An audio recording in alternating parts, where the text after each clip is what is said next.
most of the documents I had access to were the voice of the foreigners, the Levantines, the consuls, or the Ottoman authorities. Unfortunately. Like what they wrote down. I would have very much liked, and I looked for those documents that would come from the other side, the locals, the Muslims, the Christians. Yeah. I mean, this would enrich historical research so much. The Khan was the ideal building for a foreign merchant to live for a while. You have to be aware that at the beginning, the foreign merchants didn't come with families. They were not married. They were often not the consul, but they were bachelors. Yeah. So they could just live there for a short period of time. They would live with their community, and they were supposed to live there. So it's not only the wish of the comptoir, the nation, like the trading nation, like the French or the English, to be together. Yeah. It was also the Ottoman authorities that asked them to live in specific places, okay. so they could have an eye on them. Like it was controlled. Also the fact that they were Christians in between two worlds, cultures. What kind of identity is that? And then marriage pattern changed as more and more descendants of these families would marry Syrians, and then also we reached the 20th century where Syria became country. Exactly. So then I think they became less Levantine, more like Syrian. Yes. Okay. Yeah, and there's also a thing with languages. So if I take the example of the Poche family, the first Poche arriving in Aleppo at the beginning of the 19th century, he was of Austrian origin, Bohemian origin, speaking German. Already his kids didn't speak German anymore. Mafalda Ade, I'm so glad to have you here as my guest in Mazaj Shari podcast. Thank you. Thank you for inviting me. I'm really happy to be here. It's my pleasure, Mafalda. Before starting, let us give our listener and viewer some introduction about you and your work and your study. You first studied film production at the École Cantonale d'Art in Lausanne. Then you pursued political science and Turkish study in Vienna before completing your PhD degree in University of Tübingen in 2013 in Germany. You are the author of several books, a majority of them concentrating on the Levantine community in Aleppo and its countryside, and also you study and you focus about the Ottoman commercial law.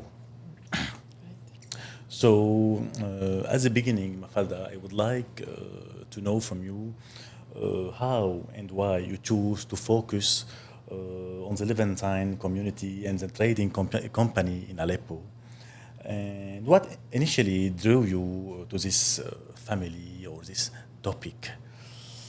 And how did you discover those document and resource? So I think I should go back a bit further.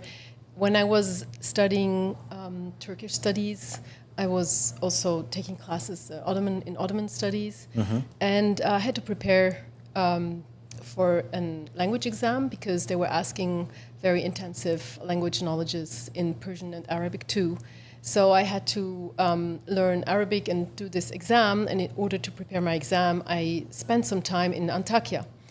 And a friend of a friend from there proposed to take me to Syria. I hadn't planned this ever, and that was in 1998. But I went to Syria with him. And our first stop was Aleppo. He visited his grandfather there.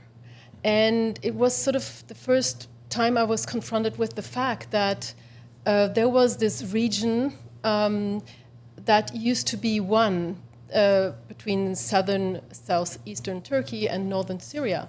And that now there was a border, and that there were actually families who were split by this national border. Exactly. I found this very curious that we would visit his grandfather, but so we did.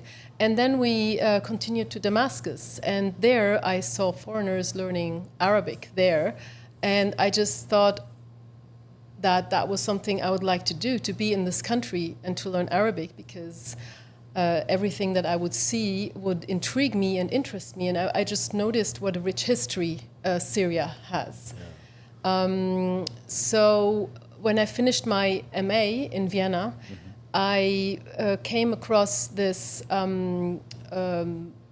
fellowship that I applied to, and it was, the framework of it was an archive project about two merchant families in Aleppo, and these were the Poche and the Marcopoli families.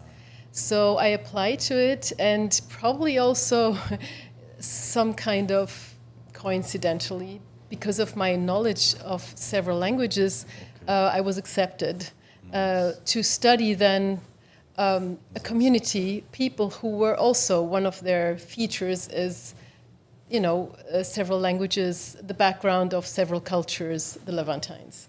Nice. But I did never decide I want to study the Levantines.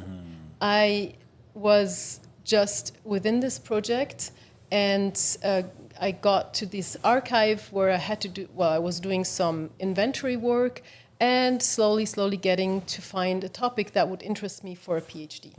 So that's how it came across. So the idea was for me to focus on one of the families, the Poche family, and they were traders and coincidentally also Levantines. For our listener and viewer, could you more explain us about the Levantine term or Levantine community? When did first we heard about this term, and when they first came to the Middle East or to Aleppo? I think it should be the other way around.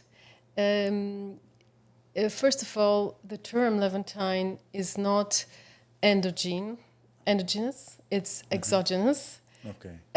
Most of the people that we now say they're Levantines never saw themselves or called themselves, I'm a Levantine. Like, they wouldn't say that. They were European. It doesn't come up so much in the sources. Yeah. Yes. So their identity, they saw themselves probably as something in between different nations, but not, they wouldn't, I think, as much as I have seen, they wouldn't say, I'm part of the Levantine community of Aleppo. That said, also, so I think one has to look at what does the term signify, or what is it said to mean. So there is one author, a researcher, Oliver Jens Schmidt. He wrote a big book on the Levantines. And for him, in his opinion, like, he concentrated mostly on Istanbul. And for him, it was a confessional community. So for him, it was the Roman Catholics that he designates as Levantines. For me, so it's clearly not national. It's confessional, has some confessional aspect. But for me, looking at Aleppo, I don't see a reason why to only include the Catholics into this community, because what I see is a very diverse community composed also of Protestants, even of Jews, because they had the same life experience. They were in many ways in the same situation. So why just take one confession and not the others? Some nowadays also I heard a lot of people saying about the Christian of the Middle East, we call them Levantine. Is it true, this term, or it's more about, as you said, Roman Catholic European who lived in the Middle East? Yeah, but not only the Roman Catholic. Yes, it comes from the French term, the Levant, the Orient, Levante. And Levantine cities, or les Echelles in French, were those Middle Eastern cosmopolitan trading centers. Yes. So, but the first traders that were present in these places, like the Venetians, like for example in Aleppo in the 13th century, or then later when the communities grew, when the Dutch came, the French came, the British came, mostly more so in the 16th, 17th centuries, they were not necessarily, they were not designated as Levantines, and I don't think we talk about them as Levantines because they would not stay for so long. Okay. And this is the central aspect of the Levantines. It's those Europeans that settled down in the Middle East. I think that's the families or the individual traders that settled down. So it's more the second, third generations that were the Levantines of the Ottoman Empire. Okay. So to call Christians today Levantines, maybe, but it's a different Levantine than the historical Levantine. Exactly. And how do you think that those Levantines were perceived by the local community of Aleppo? We are talking here local, which mean the Muslim, the Sunni, and also the Christian, either Catholic or Orthodox. Do they saw them as maybe wealthy trader, foreigner? They were open-minded to receive them, or they were not really welcoming? How do you think? Even though I cannot answer the question the way you would probably hope to, it is a very good question. Because in all the historical documents that I have seen, that I would have liked to see maybe, I never very much hear the voice of the locals. Meaning, most of the documents I had access to were the voice of the foreigners, the Levantines, the consuls, or the Ottoman authorities. Unfortunately. Like what they wrote down. I would have very much liked, and I looked for those documents that would come from the other side, the locals, the Muslims, the Christians. I mean, this would enrich historical research so much. So, but I can there are some guesses. I think at the very beginning, when they were still very localized within the old part of, or specific parts of cities within the Middle East, the interaction between locals and those Levantines or foreigners was not so much or restricted, or mainly on a professional basis. And then also one would have to differentiate between men and women, like foreign women. How much contact did they have with the local community? Exactly, local women. Yes, so it's very difficult to answer. But sometimes from what as someone who outside, I'm not a historian, but when I see of some books, I see that the Christians, especially the Catholic, were more open-minded to be more approaching those Levantine community. Especially, they wanted to be their drogmen, to be protégé, having those... this is more in the 18th, 19th century. Exactly. Yes, when they could get advantages from having specific positions. Titles. To be protégé, to get some privileges through that, certainly. And for local Christian traders to create a bigger network also to Europe. Exactly. Make it, to be more wealthy. Yes. Because those connections would but help them. Another thing I wanted to add, you say the wealthy Levantines. The foreigners did not necessarily come as wealthy people. If I take the example of the family I studied, the Poche family. So the first Poche came at the beginning of the 18th century. He was a merchant apprentice. He had a very different life than most of the merchants that had come to Aleppo in previous centuries. And he was not rich at that point. He was working for a Bohemian, for the branch of a Bohemian company, a glass company. And he died relatively young. So when he died, his mother, his wife, and 5 children were there. So the 2 eldest sons, or the eldest son, let's say, he now had to look how to have his family survive, how to provide for his family. So he and his brothers founded the company Poche, Fratelli Poche. And at that moment, really, they had very big difficulties to survive. Really? Yes. I was surprised. It's not related also that he married the daughter of the last consul of Venice? No, that was the Poche. That was the first one. Yeah. It doesn't make him more rich? Because this marriage, or not related? Well, the father was not that rich, no. Okay. No. Giuseppe. Yes, Giuseppe. Yes. And he didn't leave a fortune when he died for the kids to just take over the company and then flourish. Yeah. And I think for many of, not only the foreign traders, also the local traders, it was always a matter of trying to get positions that would give them more renommee. So it's not only, and you already had to have a good basis. Sure. You know, you already had to have a certain, you couldn't be poor, like a basis that allowed you to enter trade, middle class, to do some trading.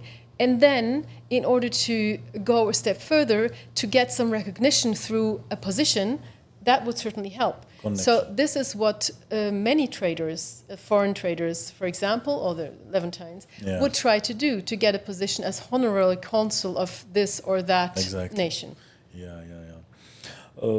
Many books describe Aleppo, historical books describe Aleppo as a tolerant and open city for everyone who came, every foreigner, and a good city, cosmopolitan city to live in. But really it was a tolerated city, because sometimes when I read about those community, why did the Levantine community often remain concentrated in the Khan? They didn't only just those Khan and then they closed to each other, they stay together, no contact with other communities. So what do you think? Yes. They were afraid? No.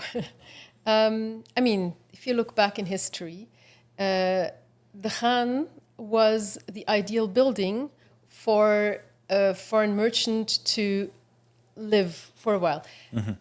You have to be aware that at the beginning, the foreign merchants didn't come with families. They were not married. They were often not the consul, but they were bachelors. Yeah. So they could just live there for a short period of time. They would live with their community, and they were supposed to live there. So it's not only the wish of the comptoir, the nation, like the trading nation, like the French or the English, to be together. Yeah. It was also the Ottoman authorities that asked them to live in specific places, so they could have an eye on them. Like it was controlled. Also the fact that they were Christians, you know. They were afraid maybe, or from them. They didn't like, for example, missionary activities, of course. Exactly. Like they could have their priests and whatever, but they had to be relatively controlled. Yeah. Yes, they couldn't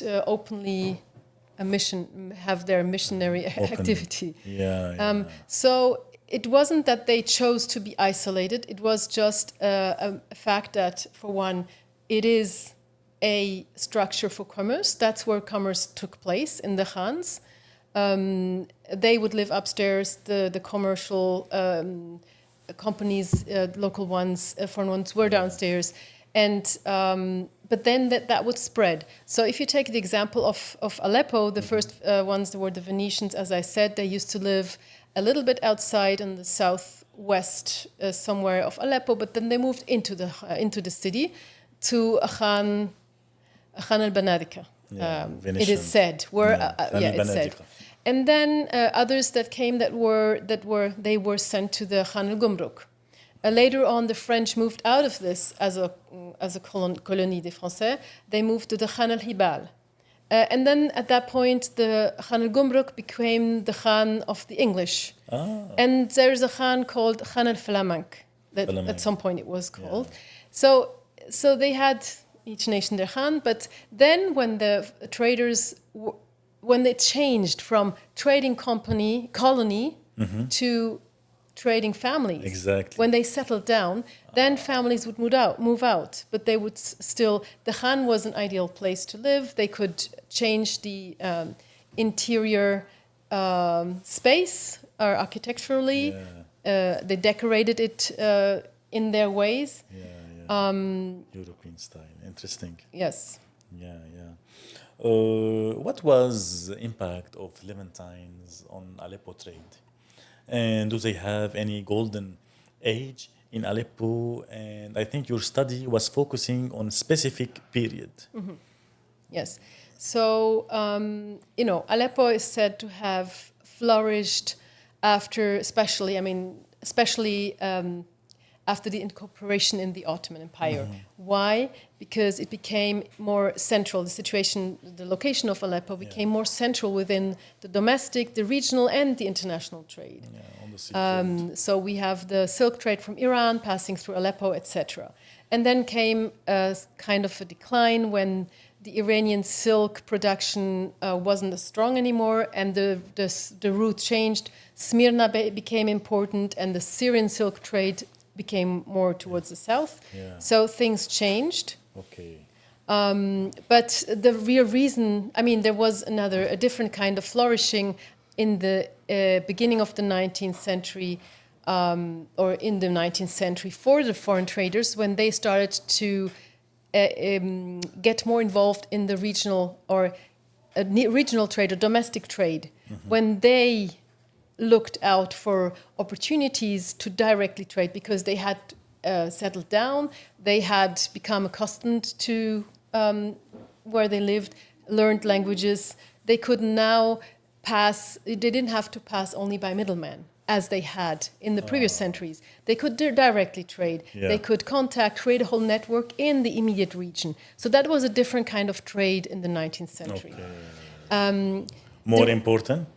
No, it was a smaller amount of traders. It was different, let's say it like this. I wouldn't say it was more important. It was just different. You mentioned yourself, in my studies, I don't concentrate on economy, but more on legal aspects of that trade, which I will come to. But the reason for me to concentrate on the 19th century is very simple. The sources I have. Exactly. So I was sent to Aleppo with a few other students to work in the archives of these two trader families, and the most important documents, or the biggest volume of documents, are from the middle of the 19th century onward. So commercial books, even private correspondence, consular correspondence, all from the second half of the 19th century. We are talking about how much the volume of those archives? So the archives, the two fonds, Fonds Marco Polo and Fonds Porre, have 500,000 of document pages, like individual pages of documents. 500,000 pages? Yes. Oh my God. Yes. And can we consider one of the biggest archive in the Middle East? That's what it says in the what it said for the project. Even more than Istanbul or Smyrna? Private archive. Yeah, I'm talking about as private family archive. Yes. Wow. Yes. Interesting. I ask you because Istanbul had more Levantine communities than Aleppo, even Smyrna. For this reason, I was curious. But it's very unique that all these documents were preserved. Yeah, well preserved. Yes, and then through this project from the University of Tübingen, put into an archive. Yeah. How much the experience of those Levantine family of Aleppo mirror the other Levantine community in different cities, as Smyrna, Izmir, Alexandria, maybe Beirut, Istanbul. Do Aleppo have some specific feature? Yeah. Yeah, I think it would have been, I would guess, pretty similar. I haven't really ever worked on these communities in Smyrna or in Istanbul, But I think many aspects would have been similar because, I mean, it was the Ottoman Empire. The They same had rule. privileges, they had their communities, their community, their ethno-confessional communities. What was certainly different with Aleppo was that Aleppo is not a port city. All the others were, most of them, all of them were port cities. Yeah, port city. Accessible in a different way, more directly. Aleppo, one would first have to go to Alexandretta and then overland 100 kilometers into Syria. So this question also reminds me, if Aleppo was an interior city and the other was portal city, does also this affect the opening of Canal Suez maybe later on to those on the presence of those communities in Aleppo? Did degrees increase after the opening of Canal Suez? Do you have any information about that? Or? I think what was really changing was the integration, like the creation of Syria through the French mandate. Yes, because the market, the places where many traders were dealing with, all of a sudden were in another country.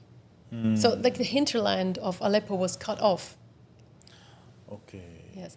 But that said, I didn't go in my studies as far as the 20th century, just a matter of volume of work. I understand.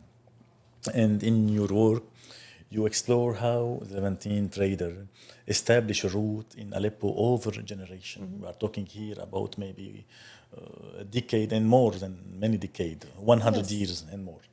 So what social or cultural or economic factor contributed most to their sense of belonging to the city? Yeah, I think for the first, second generation, the most specific aspect can be said to be the in-betweenness, in between two worlds, cultures.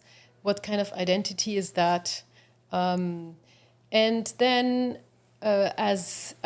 marriage pattern changed as more and more descendants of these families would marry Syrians, and then also we reached the 20th century where Syria became country. Yeah, exactly. So then I think they became less Levantine, more Syrian. Like Syrian. Yes. Okay. Yeah, and there's also a thing with languages. So if I take the example of the Poche family, the first Poche arriving in Aleppo at the beginning of the 19th century, he was of Austrian origin, Bohemian origin, speaking German. Already his kids didn't speak German anymore. They had some knowledge, but he had learned Italian and Turkish as a young man. He had lived in Istanbul, in Smyrna, come to Aleppo. So the kids, the second generation Poches, they spoke Italian amongst each other. How do I know this?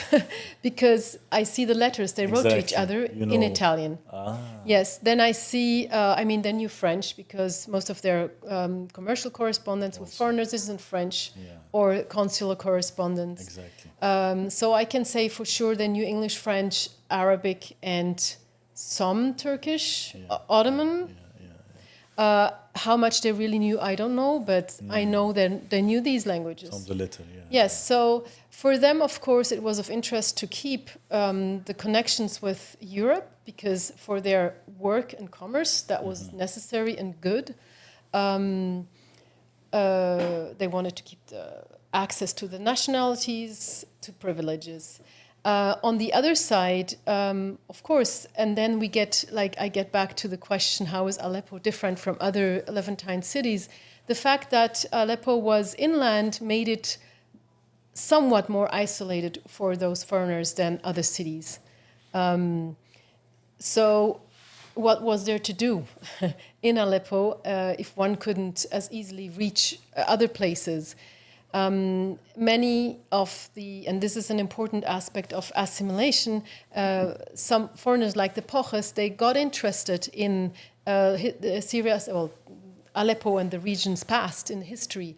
they became collectionists of coins, like they were interested in antiquities. And also, we know that they have traveled, like they knew the region. And here, unfortunately, I can mostly speak for men only. Men. I don't know the women of the family because I have a lot less documents. About them. Nearly nothing. Yeah. So I know the men, they would travel.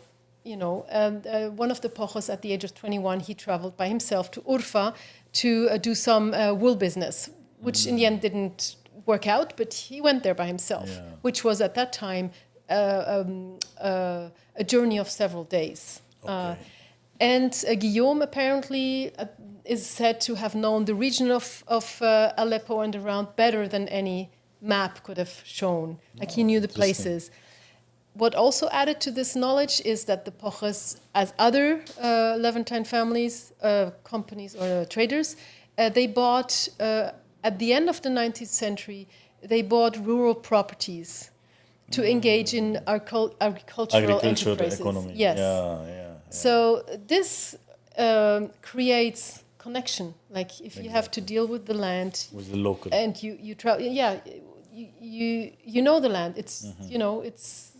You became a part of this land somehow. The landscape, the climate, and things like that. So I think this creates a bond as well over time. Like the second generation Poche was born in Aleppo and lived in Aleppo, and for most of them they died there. Died in Aleppo. Yes. And they have interest also archaeological in photography. Exactly. One of them, I think, Albert Boche, was the first to bring cameras. One among the first. Yes, say. he imported a camera. Yes, it was so important. Yes, so contribute in an indirect way to the history of photography in Aleppo. Yes, and it allows us also to see those documents, to see that they were interested in the antiquities. They went to the Saint Simeon monastery. They took pictures there, and of people. Like at some point in the second half of the 19th century, it became very common to have a carte de visite with one's photo. And so these photos also traveled. Yeah. So, well, no, I mean, visitors came, one exchanged photos, carte de visite, souvenir. and then those people would go back to Europe. And then you can find in some private collections, archive. you can find some carte de visite from Aleppo. people in Aleppo, for example. Okay. Yes. Wow, interesting. And the last aspect also of assimilation is for people like the Poches, they needed to know some laws, not only commercial laws, also laws in relation to property, real estate, let's say like that. Yes. So they had to be very aware how that works, and they got into disputes also, not only with commercially, also with their real estate. Yeah. So they had to have a knowledge of Ottoman laws. How it's functioning. Yes, how it works. Yeah. So this also...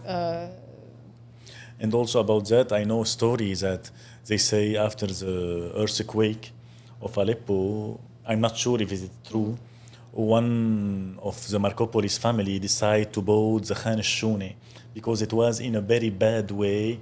So, and at the time he couldn't own it, but they do. I'm not sure about it. Yes, something that if he renews his Khan, he could be the owner. It's not a de facto ownership; it's a indirect ownership. Because the Khan al-Shuni, I'm not yet quite sure, but many of these Khans were part of a waqf. Exactly. Yes, and you cannot buy the waqf. Yeah. But since he did the renovation work, this money he put into was his guarantee. Yeah. As long as the waqf didn't pay back this money, he could deal as he wanted with this, well, as he wanted more or less. Yeah. He could rent it out. He could put a hypothec mortgage on it. He could sort of sell it, even though not really sell it. Yeah. He could sell that amount of money that he had put into it to somebody else. So somebody else owned this.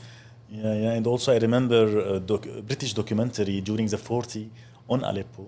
It showed you when the British were ruling Aleppo, it showed you the Markopoli family visiting one of their land. in countryside of Aleppo and saying that this person or the Italian consul, not sure, I forgot, he's visiting his own village as he owned. Yeah. It was interesting and I was yeah. surprised when I saw this documentary. So also at the end, Mafalda, of our this discussion, do we have any specific date when the decline of those Levantine community and from Aleppo, or when we can say the presence was really all of them they left Aleppo? Yes, no, it's not like that. And do they have a factor? One important factor is the end of the Ottoman Empire. So at the end of the First World War, when then the French mandate came, it changed everything. There was no Ottoman Empire, so the foreigners were not under the same circumstances in Aleppo. I mean, foreigners, the people of foreign origin. But at that time also, most of these people were already third, fourth generation, married to Syrians. Some of them continue to have access to the foreign nationality. If they want. Yes. Of course, they would preserve this. Yeah. But de facto, not de facto, but in some ways, they were not Levantines anymore because they had assimilated. They would lose the fact that Levantines spoke many languages, had different kind of connections. They would become more and more Syrian, speaking Arabic. More. So the presence of the French mandate wasn't a good factor for those Levantine. Yeah, even though I don't know European, if all of them. As I said, I think at that time already, with third, fourth, fifth generation, can we really speak of Levantines anymore? I mean, in my work, I never concentrated on the Levantines as such. I was working really with commercial enterprises and disputes among traders. I mean, that's what I was interested in. I understand, So we didn't receive any new Levantine in this period. I'm not talking about the old Levantine, but as the French mandate in Syria and Beirut and all this region. I mean, I think certainly maybe one or the other new addition to the community. But they didn't stay, maybe. Because in Alexandria, I think it was different at this period. A lot of Greek and Italian, because of World War I, came and established a route, a new Levantine there. Yeah. I mean, it wasn't the height of the Aleppo trade anymore. Aleppo wasn't a center of Ottoman trade as much anymore at that time. Yeah, you are right. We have a new cities there. At the end of this discussion, I'm so happy to have you. Thank you so much to be my guest and accepting doing this interview. And good luck in any of your next research, and you have a safe trip to Istanbul. Thank you very much. It was very nice to me to be able to speak about my work, and maybe some other time. Sure, my pleasure. Thank you.